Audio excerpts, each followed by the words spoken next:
ko noon kadi calminirten dendagal heɗotoɓe en tout court ɗo goni e nder joknawidere nde kala kuɓal to banggue lien application hani e yeɓoɓe en toon to ayaw Piindi TV Elhaj aɗa timi e jayɗe 15 hol jayde puɗɗortoɗen e o subaka kono noon Amadou Moussa Allah jarama enen timiɗo tigui rigui e jaydeji 13 holni ɗo dawde Amadou Moussa ɗi gari koye on ɗon dialogue jimdeteɗo kono kadi ɗi gari e gon seppo jibingo wargo hani e ko yewiti coftal balli on ɗon final 34e édition Coupe d'Afrique des Nations de football jofɗo hanki toon to Côte d'Ivoire no jiɗɗa foof mbiya jayɗe mataw gari koye fondal muɗum kono noon jayde enquête holno dawri Amadou Moussa nden ɗon ari koye on ɗon gonɗon seppo e ɓe mbi ko seppo ngo huccidde on ɗon dialogue politique noon jaynenkoɓe mbiri saabi noon ɓe mbi ko le dialogue du jour manam tan ko ɗum yewtere mumɓe woni ko teska e oɗo saaha bennoɓe ko yakkar ɓe mbi ko kañum tigui ha joni waɗi wone yeyde tigui ha joni gartam on ɗon dialogue Alioune Tine kañum ne eri koko wiyete ha joni on ɗon pacification coalition Diomaye président kañum ɓe mbi oɗo saaha hande ine lombi hakkude on ɗon veto dialogue mayɓe tato goni ko teska e oɗo weekend ko yewiti e ɗin ɗon seppoji ɗi ganduɗa jillinoma ɗo e wuuro lamorgo ngo Dakar ñande aljuma jewtuɗo o kono jayde le quotidien nden ɗon e oɗo subaka wi ha joni ko nde ari koye ɓeeto on ɗon émeute mo ganduɗa waɗino ɗo e lewru mars 2021 et juin 2023 jaynenkoɓe mbi ko makki amnestie walla amnesty so tawi on jiiɗi jaynenkoɓe mbi ko le projet de loi ma fawi toon to conseil des ministres e oɗo alarba ɓawo janggo fandare nde noon ne wayno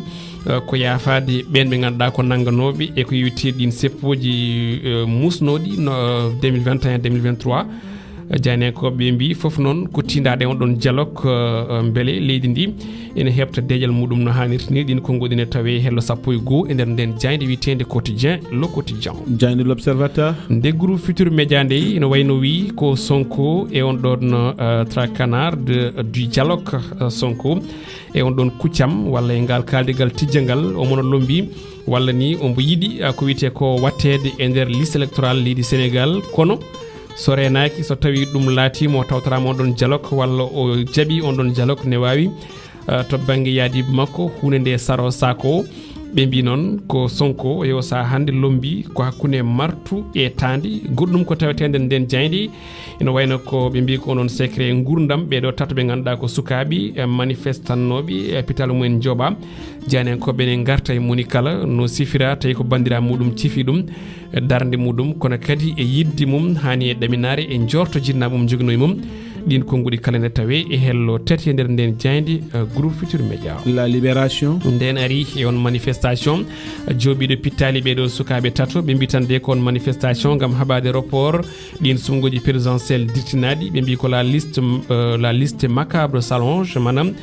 limore ɓen mayɓe ina ɓeydi yaaha e oɗo saaha gañinoɗo tawi ko kural o fellano toon to Colobane Modou Gueye ne wayno wattidi hawrude ladial tawi noon ko ƴiƴam ɗam walwal tan koye nder reedu makko kowona ɗum kadi ɓe kolliti wonde ko kural tigui yoɓi fitanu makko mawni ko ɓe mbi tan ko kañum tan heddi eko fati banggue nden ɗon haare saabu jinnaɓe mabɓe kala koko kawre ladial e oɗo saaha Landing Camara ko suka mo duuɓi nogas tati kañumni Landing Camara tigui ko suka mo duuɓi nogas tati ɓe mbiyen e biteɗo Landing Jeeju kañumne wara ko toon to Ziguinchor kona ɗum SAES ɓe mbi ko natani grève ngam mayde on ɗon étudiant biteɗo Alpha Yero Tunkara Maître Sidiki Kaba ne wayno ɓe mbi ko lawƴi lalliti ha laaɓe ceer ɓe ganduɗa kañumen goni FDS woni force de défense et de sécurité ɗin konngol ene jaaji e hello jeegom walla nayyi e nder nden jayde witende libération jayde le réveil e oɗo subaka ɓe mbi tan ko hol no Karim Wade rewi walla holɗo Karim Wade rewi ha tulmini image o mo ganduɗa kam woni président de la république janenkoɓe ina jañi hen on don manœuvre politique goddum ko tawete hen be mbi ko do coup de force ngam dirtingol din songoji présidentiel sukabe tato kanyum men ngoni ko mbara e saha manifestation aji tawi fofen ko kure jobi pitali mumen Mimi Touré be mbitande ko fawi dum e do hore Macky Sall o wi ko yo on don dartin ko warata ko sukabe be dolaji dentudi be mbi kene holliti kamne hakkille daridum erima non yo horme on don calendrier électoral on gonnodo hono procureur mo créé Ali Ndaw kanyam jopi be ganda kanyamen ngoni force de défense et de sécurité kon non Walf Quotidien den don wi ko tiagal balde jetati e coupure on don signal et gittugol on don licence be mbi ko Macky Sall kanyum tigi hokkiti Walf licence mudum be garti e ko yuti din kongudi be mbi non fof de rewda don ko don médiation woni ngal on don masalaha gumri de Pierre Goudiaby Atepa e Liuntine jom Afrika jom cente wondude Amadou Ba horeje jagordo kono kadi be garti kongudi maître Cheikh Niass bido ha joni on don accès mo ganda ko wala ni ngal don kebal ngal ganda wala ngol keftugol ngol ganda ngol maître Moussa Bokar Thiam hebti on licence mabbi ko na dum ko be mbi ko kongudi mawlidi Macky Sall wi ko on don ko suka hono no mani o halda dum koy on Cheikh Niass dum non so tawi on kaldi on pamondirat mo ne mon fof fotani fitade becce e yeso goddon din kongude ni jaaji e hello didi e der den jayndi witende Walf Quotidien L'As Quotidien den yewdo subaka ari koko fati bangi hono on don dialogue jimdetedo tawi iwdi mudum ko rapport présidentiel la coalition Diomaye président be mbitande ko ene jokki wadde campagne mudum goddum ko tawete hen ne wayno ko dokkirgol on don licence mbo Walf TV kono kadi ene huccana jane ko be mbi gaccirgol Ousmane Sonko e wondi mudum tawini o don projet manawi e conseil des ministres e odo alarba pado be mbi ko makki odo saha nana tigi yolbina dum ko jagguno non jane ko be mbi faya koy gaccirgol Ousmane Sonko e wondi mudum kono kadi président yiddi mudum tan ko wadde on don loi amnistie général tawini ko wadde APG woni tan hoybinde fannom kono kadi on don médiation mo ganda ko nocturne mon société civile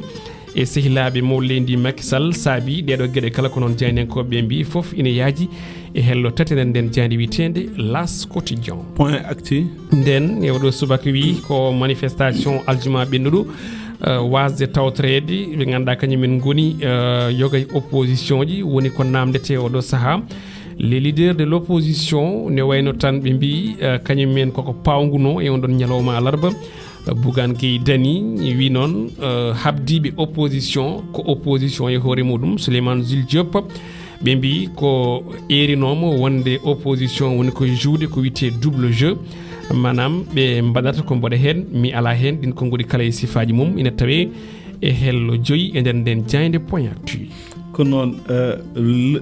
l'informateur c'est ça den jayde odo subaka ari koy titodi didi be mbitande ko ha joni mawdo leydi ndi kongudi mudum ne tawe hen do yewtino e jayde wotere do wi ala ko woni yilade odo saha so wona jam leydi ndi goddo jilido jam e den jaydi wiite ko Chérif Mamadou Lamine Lay eri ko don communauté woni ben doftibe gol don bolol layen hay goto woto noto erango hare non o wi ko hay goto hay pouvoir goto ene wayno jarani wasde fitandu ni hay kullil ala ko hali inmadi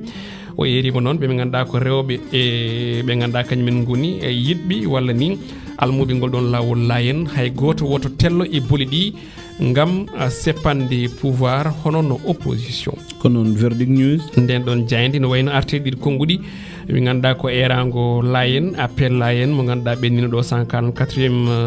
appel woni on don édition tawi non be buri hen taskede ko rapport on gol dirtingol songoji présidentiel be ganda kanyumen ngoni ardibe gol don lawol layen erima ben don be ganda kanyumen ngoni almubi mumen wota hay goto ene wayno ya e din don manifestation ngaji woni hay goto ndoto din erali politicien ji di tawi yiddi moyen tan e wiide mabbe ene wayno ko